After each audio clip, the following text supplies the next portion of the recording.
ചേർത്തല താലൂക്കിലെ ഏറ്റവും പ്രധാനപ്പെട്ട ഗവൺമെൻറ് ആശുപത്രിയാണ് താലൂക്ക് ഗവൺമെൻറ് ഹോസ്പിറ്റൽ. അവിടെ 85 കോടി രൂപ മുടക്കി കിഫ്ബി മന്ദിരം പണിഞ്ഞിട്ട് 5 മാസമായി. തുറന്നു കൊടുത്തതാണ്, പക്ഷേ പ്രവർത്തിക്കുന്നില്ല.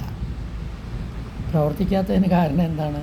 വേണ്ടത്ര ഡോക്ടർമാരില്ല, സ്റ്റാഫില്ല, ഉപകരണങ്ങളില്ല, അങ്ങനെ ഒട്ടനവധി പരാധീനതകളാണ്. തീരദേശ നിവാസികൾ തിങ്ങിപ്പാർക്കുന്ന ചേർത്തല താലൂക്കിലെ വിവിധ പ്രദേശങ്ങളിൽ ഇതേപോലുള്ള ആശുപത്രികളുടെ പ്രവർത്തനം നിലയ്ക്കുന്നത് വളരെയധികം സങ്കടകരമാണ്. ആനയെ വാങ്ങിക്കാൻ പണമുണ്ട്, തോട്ടി വാങ്ങിക്കാൻ പണമില്ല, അല്ലെങ്കിൽ തുടൽ വാങ്ങിക്കാൻ പണമില്ല എന്ന് പറയുന്നത് പോലെയാണ് ആരോഗ്യവകുപ്പിൻ്റെ സ്ഥിതി.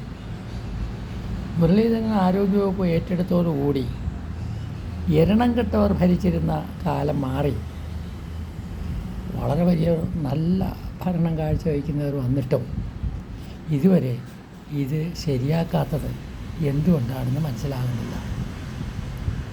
ആ പഴയ കൂട്ടത്തിലേക്ക് മുരളീധരനെ ചേരാനിരിക്കരുത്, എരണം കെട്ടവരുടെ വർഗത്തിലേക്ക്.